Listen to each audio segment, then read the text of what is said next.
This is the Canon C100 Mark II cinema camera, and it came out in 2014 with a price tag of $5,500. Here in 2021, I was able to pick one up for $1,500. And in this video, we'll take a look at its features, check out image quality, and see if this 7-year-old camera is worth picking up today. This is my 4th video talking about older cinema cameras, and if you enjoy this kind of content, check out my other episodes and make sure you're subscribed because I have a lot more of these planned. While this is the Mark II, the original C100 was released in 2012 for $8,000. 2 years later, Canon released this Mark II with some subtle but much needed upgrades. The original C100 can be had for a steal at around $1,000, but I think paying a little more for the Mark II is totally worth it, and we'll cover this more later in the video. And if you want to completely waste some money, you can still buy this camera brand new for around $2,700, but please don't do that. Just buy it used because you can save a ton of money. The C100 Mark II sports a Super 35mm sensor with an EF mount and can record up to 1080p at 60 frames per second. While somewhat ugly, I've always loved the form factor of Canon's cinema cameras. These came out shortly after the DSLR revolution took over, and you can tell, instead of the usual boxy shoulder-mounted body of traditional cinema cameras, Canon went with a tall, more compact body. This makes holding the camera in front of you easier, and with the help of the removable top and side handle, customizing your camera setup is easy and just feels good to use. The C100 Mark II has a really rugged flip out screen that flips all the way out, unlike the Mark I,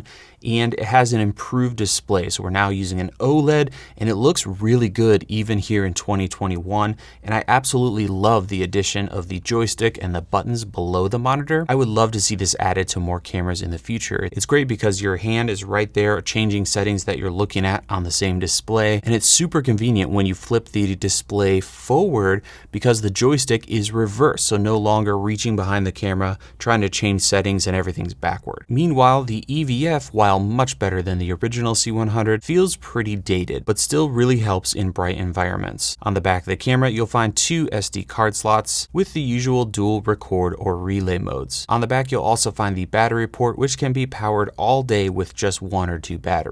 On the back, next to the side handle, we have our I/O, which include a headphone jack, remote and USB port, full-size HDMI, and a DC power input. Hidden on the right side of the camera, we also have a 3.5mm audio input. The camera is littered with big, beautiful buttons, many of which can be customized to do just about anything, including entering a custom user menu, which I would recommend setting up as things are a bit scattered in there. Next up, we have the oh so good built-in ND. You can darken the image by 2, 4, or 6 stops, and man, it is so hard to go back to using lens filters after having this feature. In the audio department, things are sounding pretty sweet with dual XLR jacks on the top handle, a ton of physical controls, and even built-in scratch mics, which was a lot to ask for back in the day. The camera even has a 3.5mm input on the body for those times you remove the handle. So take that, Sony FX6. Audio quality is fine, but won't be as good as a dedicated external recorder. Next up, we have a feature that was very rare back when this camera came out, and that is pretty darn good autofocus for video. You can choose between continuous and one-shot focusing. The continuous mode is surprisingly good, and if you have compatible EFS lenses, the camera even supports face detection. Now it's time to talk about image quality, and this camera really surprised me given its age. The camera can only shoot up to 1080p, but it's super sampled from 4K, giving you a more detailed image. Definitely not as sharp as 4K, but totally passable. In the frame rate department, we can go up to 60 frames per second in 1080p in either MP4 or AVC HD, with MP4 being the higher quality setting. Data rates are decent, but not great. But what is great is the record time at up to 357 minutes of 24 frames per second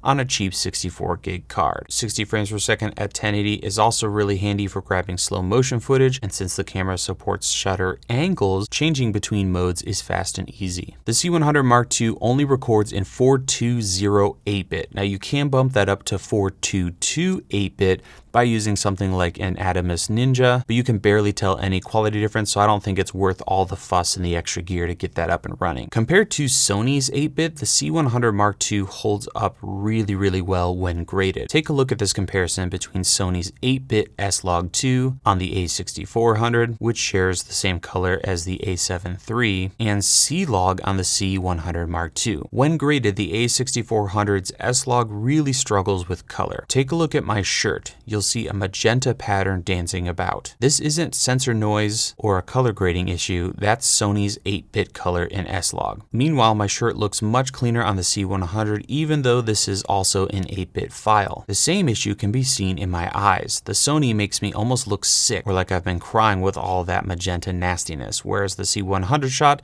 looks much more natural. For a 7-year-old camera, I think the image really holds up. Comparing it to a modern 4K Sony a6400 isn't really fair in the resolution department, but for me personally, color quality and dynamic range always trump resolution. And for that reason, I really dig the C100 image over the much newer Sony. For picture profiles on the C100, you have 3 main options: EOS, WideDR, and Cinema, also known as just Canon Log. EOS is comparable to a standard mode on most cameras. Cinema gives you the most dynamic range as it is a log profile, and WideDR or Wide Dynamic Range lands right in the middle, giving you a little more dynamic range than the standard mode, but with a lot more contrast and saturation than the Cinema mode. I found the Cinema mode was very easy to grade, but the WideDR mode is just so easy to use. It doesn't overly crunch contrast, and color just looks really good out of camera. The EOS mode is a hard pass for me, way too crunchy and completely destroys your highlights and shadows even when exposing correctly. EOS picture profile aside, I found slightly overexposing the image worked best for Cinema and WideDR. The camera has both zebras and a waveform monitor, which works great. I set my zebras to 100 so I can see when the highlights are blown, and use the waveform to check skin and other things. I found setting Caucasian skin to around 65 to 70 worked well for WideDR and Cinema. In the low light department, things are okay but not great. After testing each setting, I would personally avoid going over 3200. That said, the higher ISO levels don't have the ugliest noise I've ever seen, and for best image quality and dynamic range possible, I would stick to 850 ISO as that is the native setting. The camera puts brackets around that level, making it easy to find. So is this camera worth picking up today or in the future? Well, in my opinion, ergonomically, this is pretty much the perfect camera. And sure, the EVF could be upgraded or a little better, but overall, I just love that the only thing you need to add to this camera is a lens, an SD card, and maybe an extra battery, and you're good for an entire day of filming. The ergonomics, being able to hold it like this, the screen is super nice. Again, even though it's that old, 7 years old, it looks great. Changing settings, audio on the handle, being able to remove the handle and get a more compact setup, it just makes for an overall really excellent user experience. In the image quality department, I would love to see 4K and better, juicier codecs, but for a 1080p 8-bit camera, the image is actually really excellent out of this camera. And heck, even the newer C200 still doesn't have 10-bit outside of its raw recording, but it does have 4K. And as we saw in the comparison with the Sony S-Log2 and 8-bit on the Canon is a completely different ballgame. As for the C100 Mark II versus the original C100, the price difference seems to be around $500 to $700. For the extra cash, you get a much higher quality OLED display that fully articulates and has a joystick and buttons. The old display was very sad and wouldn't flip out all the way. You also get a much better EVF, higher image quality with lower noise, 1080p at 60 frames per second, and the addition of the MP4 codec instead of just AVC HD. Overall, I think those upgrades merit spending a little more for the Mark II version as opposed to the Mark I. And at the end of the day, I think this camera is amazing for the money, and if you're okay with 1080p, it is such a pleasure to use. You just grab it and go, you have everything you need. It's a cinema camera with ND filters and gives you a pretty good image even here 7 years after the original release. So that's going to do it for this review. Subscribe if you want to see more videos about making videos.